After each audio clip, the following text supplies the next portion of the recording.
Hey everyone, welcome to OCD Recovery. I wanted to take a look at intrusive images and intrusive memories because a lot of the times when people differentiate between intrusive thoughts and intrusive memories and images, it becomes a different conversation. And there's a lot to explore over there in terms of how we can work on acceptance of that. So before I go on, please subscribe to the channel and let us know what you think and suggest us some more topics that you'd like to see on this channel as well. So from the get-go, the one thing I really want to mention over here is that intrusive images and intrusive memories are just the same as intrusive thoughts. It does not matter whether those memories and images are real. It is still intrusive, right? So when people sometimes say on the call, no, I don't have intrusive thoughts, I have intrusive memories. So what they're trying to basically say is that because something has actually happened and is part of my memory, therefore there is more leverage and weightage to it compared to other OCD what if thoughts, right?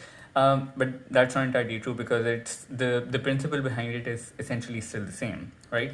The other thing that people often mention is that my thoughts are not coming in as what if thoughts because my thoughts are coming in as, oh, this happened, right? So again, the vocabulary and the specific words does not matter. What matters is the intrusiveness of something that pops up in our mind and the perspective we hold over it, right? Imagine someone who doesn't speak English, right? My mother tongue is not English, for example, right? So for me, a lot of thoughts that pop up are in my mother language and they're not what if thoughts, they're just in other language and other words, right? So then like someone who's from another culture and from another language, then if they're not getting what if thoughts, does that mean that they're not suffering from OCD and it's something real? So that equation over there is just completely dismantled because it doesn't add up, it doesn't make any sense, right? So I really want to highlight that because something happened and because something is a memory does not mean that the intrusiveness means something else, right? What it always comes down to is the perspective that we hold on it. And it can be an intrusive image, memory, intrusive sound, intrusive word.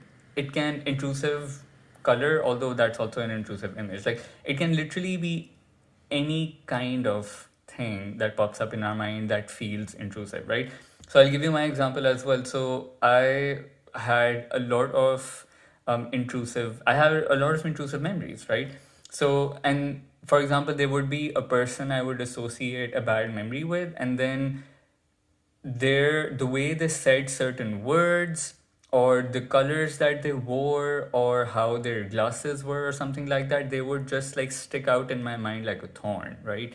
That person said that word with this pitch and this volume and this kind of like tone, and it would replay over and over in my head, and it would be like the most annoying thing ever, and I would want to get rid of it because it felt like it was impeding on my mental peace and happiness, right? And it was intruding on my concentration and attention with important things in life, right? So I would want to keep it away in my head constantly. And not only that, then I would also start hating that person because it would be like, oh, I just wish that person had not said this or made that sound or worn that color, and they hadn't behaved in this specific way, because if they hadn't, it wouldn't stick out in my head like this, right? So it would come out as like frustration and annoyance and just like anger towards that person, even though it's not their fault. It's literally just my perspective of what's happened and how I'm thinking of it as the worst thing ever that is fueling my anxiety, right? Then I would also be angry at myself. I'd be like, why was I in that environment in the first place? Why was I interacting with that person in such an extended, close manner that it's sticking out in my head? I just should not have been there. So I would also be angry at myself for being in that situation, right? So we have to look at it from like different angles, right? Um, First of all, we also have to see that we're not, for example, afraid of good memories, right? Because they also replay in our head over and over throughout our life. But that's not something that scares us. Although for because it's OCD, it can even latch onto good memories as well, because the fear ultimately becomes that what if I have this thought for the rest of my life, and it's a hyper awareness of a thought being stuck in your mind. So it can even be like, I don't know, your mom making your favorite pasta or something like that, right? And that's something, the image of that pasta would then be stuck in your head, and then you'd be afraid that what if I never stop thinking of pasta. So it can be even for good or neutral memories, right? But specifically, obviously, it latches on to memories that we consider as bad, because we don't want to keep experiencing that bad negative emotion that we associate with that event, right? And that's why the fear that we'll experience that over and over in our head becomes very ginormous. So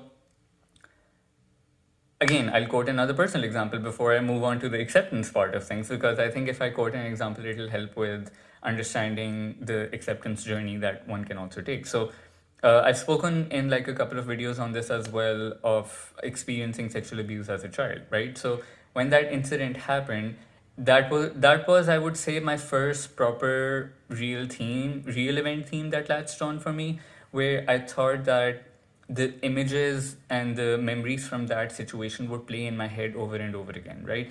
And I would try my hardest to just like not think about it, and whenever those images would pop up, I would either almost like flinch, or my body would freeze up, because I'd be like, I can only move after this thought has passed, right? So I would literally just sit still waiting for the thought to pass, and then, whew, okay, it has passed, so now I can move, I can breathe properly and everything, right? So that's the kind of thing that would happen. And it because it was coming from this place of like, of if I could just somehow chop that part of my brain out that has this memory, I can just feel okay in life. And why has this happened? I wish it hadn't happened. And only if this hadn't happened, my life would be completely okay. Right? Of course, that's how you think about it. And of course, it's not something that should happen, but it is something that happened nonetheless. Right? So, so I was just really like beating myself over it, and then I was blaming myself as well. I was like, like it shouldn't have happened, this and that, and just like, obviously there are so many mixed feelings, and you get tangled up in all of that, and then you're trying to avoid it or not think about it, or then you're trying to overanalyze it. So there are different pathways that you go down on when it comes to a situation like that, or any other unpleasant memory. It doesn't even have to be something to that extent. It can even be really any other unpleasant experience that you've had with a family member or friend or a loved one, right? And so for me, the avoidance of that memory was exactly what fueled it even further. And then it would also come in my dreams. I would get a lot of intrusive dreams. That's also another intrusiveness aspect that gets highlighted in conversations every now and then with people in the OCD community. So, like, intrusive dreams about that situation would come up, but obviously in like different, slightly different details to the entire scenario. They would be very sexual dreams, right? And they would often result in nocturnal emissions as well. And so that would make me quite uncomfortable too. So, and it would be like, oh god, like, if that event hadn't happened, then like I wouldn't be experiencing this wouldn't have happened, right? But I think, and this is, by the way, like my acceptance journey of this situation came even before like I started working on unconditional acceptance and reading through Albert Ellis's concepts. And one of the reasons that the Albert Ellis concepts of unconditional acceptance and rational thinking made so much sense to me, because I had already been on that journey, and I had already worked on it in a sense on my own as well. And so it felt like it was just common sense that I had to unconditionally accept things like even further, in a sense, right? So for me, it did come down a lot to unconditional life acceptance, first of all, because, and that's what I was going to touch on earlier when I was going about to go into the acceptance concept of intrusive memories, is because one of the reasons that we're so bothered by those memories is coming from this belief that it must not have happened, or I should not have experienced this thing. But also, then there is no universal law that says that should not have happened, because it does happen to human beings. And you, like, the universe does not single anybody out and says that, oh, this person should not go through this and this people should go through this, because there are no shoulds and musts over there. The only shoulds and musts that come into play are the ones that we make ourselves in a way, right? So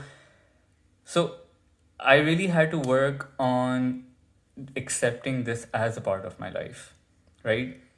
These are memories that I am going to have for the rest of my life, right? Even as I was talking about this right now and just narrating some of the details of that story and that journey, obviously those images were like flashing past my eyes in that sense. I was getting those in my head, but it's no longer something that bothers me that way, and it doesn't make me flinch. It doesn't make me freeze. I can easily talk about it. I can easily have a conversation about it. I can discuss it with other people who have experienced it as well, and and the reason is because I think I have really accepted it as part of my history. This is part of my personal history, and this is a story that will come up more times in my life as well.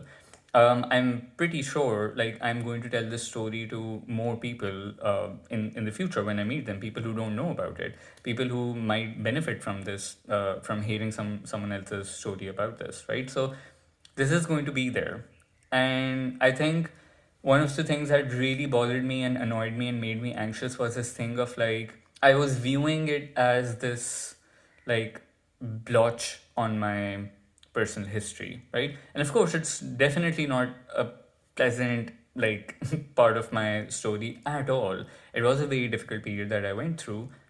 However, I had to come to terms with the fact that it is attached to me. I don't, it's not my entire identity. It does not define my life at all. I don't feel that at all. But yes, it is something that will go on with me. And I don't get, for example, intrusive dreams about it anymore. Like, I'm not as frequently, maybe once a year, I still do get intrusive dreams about it, but I don't wake up feeling disturbed anymore. Because again, it's a perspective that of that memory itself that has changed for me.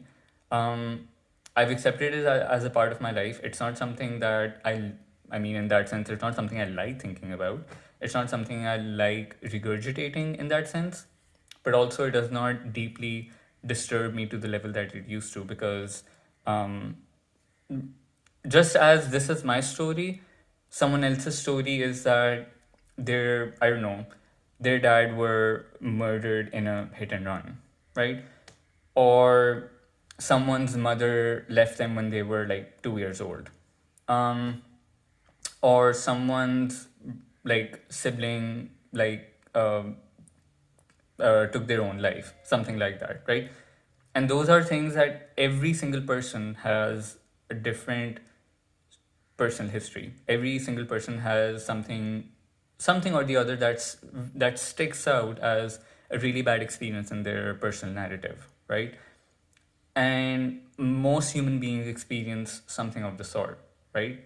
In terms of something very difficult in their life that they always recall and they always talk about every now and then. So for me, this is that, right? So accepting it as a part of my life and not seeing it as something that defines me or defines my peace of mind, defines my personality, none of that. And that's another important aspect because I think that when it comes to unconditional self acceptance, what I was doing was I was defining my entire identity based off of this one incident, right? I was, for many years, I was just seeing myself as a trauma survivor. That literally became an identity thing, and I was also referring to my brain as trauma brain, and that became a very self fulfilling prophecy situation and a very self defeating notion because I would go into situations already thinking that, oh, I have trauma brain or I'm a trauma survivor, and that in my head automatically limited my capacity and my ability to like perform at optimum level.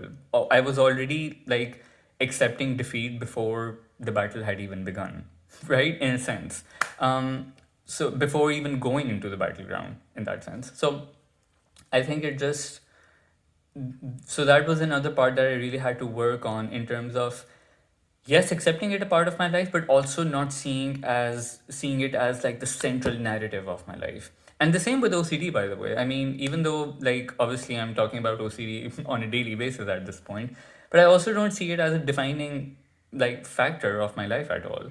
It's something that is, of course, it was a big part of my life, and in some ways it still is in terms of how much I talk about it and how much I draw from that experience to be able to help other people.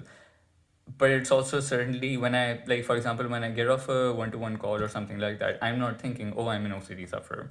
Like at that point, I just resume back my life just as normal, and I just see that as a part of my life, not me as a whole. That I'm a trauma survivor, I'm an OCD sufferer. Not that way. Because when you do that, then you're not necessarily going towards unconditional acceptance. You are using one part and defining your whole self by that, right?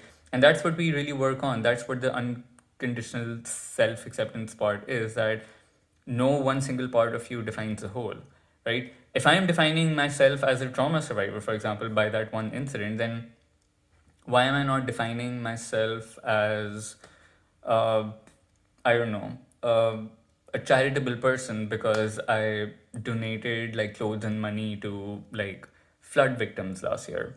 Why am I not using one good thing to then define my whole self? Why am I using that one bad thing to then define my own self? Right? So then which definition holds true? Well, no one definition holds true because they both are true at the same time. So no one of those things define me as a whole. Like all these things make up who I am. It's not one singular thing. So that's the thing that you then really have to start unpacking with unconditional self acceptance as well. When it comes to intrusive memories, when you're thinking about like, oh, but this happened and that happened, and I can't accept myself if I did this, or I can't accept myself if this happened to me, right? It goes both ways. So that's something that you really then have to work on. And then the unconditional other acceptance part, that's also important because, again, with how the example I was explaining of someone saying a certain word a certain way and then that sticking out in my head, and then me literally just being angry and almost hateful at times towards them because it would fuel my anxiety, right? So in my head I was blaming them for the trigger. So accepting that other people are going to behave in ways that you cannot control or that you cannot make them think or behave a certain way, but what you can work on is your perspective of that situation or of that specific incident. Whether it's a word, whether it's a really bad situation, whether it's a color someone wore, whether it's some triggering thing that someone said or did, any of those things. And again, not that's another. It depends on what intrusive memory of a real event you are referring to, but that also takes a lot of time and effort as well, right? And it takes a while, but we have to like keep persisting at it and also keep an open mind, because if we just base everything off of, no, I just feel this way, this is what I hear other people talk about, this is how I've thought for so many years, so therefore now I'm not going to change, or that um, I don't think I can change because I've been this way for so many years.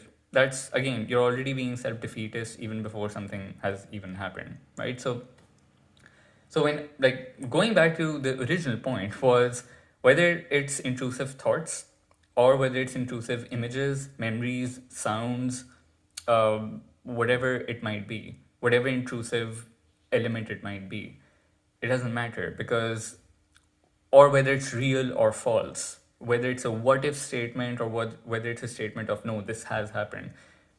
What matters is the perspective we hold over it. That's all. Like even with my incident, because I don't see it as this threat that's going to obliterate and destroy my peace of mind and my future happiness, because I don't see it as that anymore, therefore it's not something that, I mean, it's not something I think about anymore that frequently as much as I used to.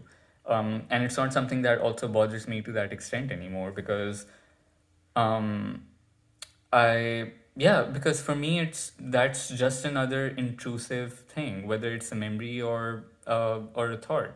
It's my perspective of it that has changed. I don't see my life being this miserable place anymore if I continue to have those intrusive images, memories, and sounds. And by the way, this is not just the only thing, because there were plenty of other things in life, which, sorry about my hair, there were plenty of other things in my life which that weren't even of that scale and gravity, to be honest. They were just very menial everyday things. Literally someone in college saying a certain word, or someone making a face a certain way, or someone saying a word in a certain tone and volume. Just basic menial things that would just feel like absolute horrors to me. That I would just get this extreme reaction towards internally. And so, again, at that point, my difficult experiences versus someone sitting in a college cafeteria saying a certain word, I know it sounds silly, but both of them felt equally heavy and triggering and annoying and anger inducing. So, and that was also a realization for me that ultimately it's just my, I mean, it's not the gravity of the situation at this point. At this point, it's my perspective that I'm holding of what a thought or memory can do to me and defining my entire happiness by it. So that's what I really had to work on. Yeah, I hope you enjoyed this video. The story comes to an end now. And I hope you found this helpful. If you have any questions, obviously, feel free to pop them in down below. And I'll see you guys with another video very soon. Bye.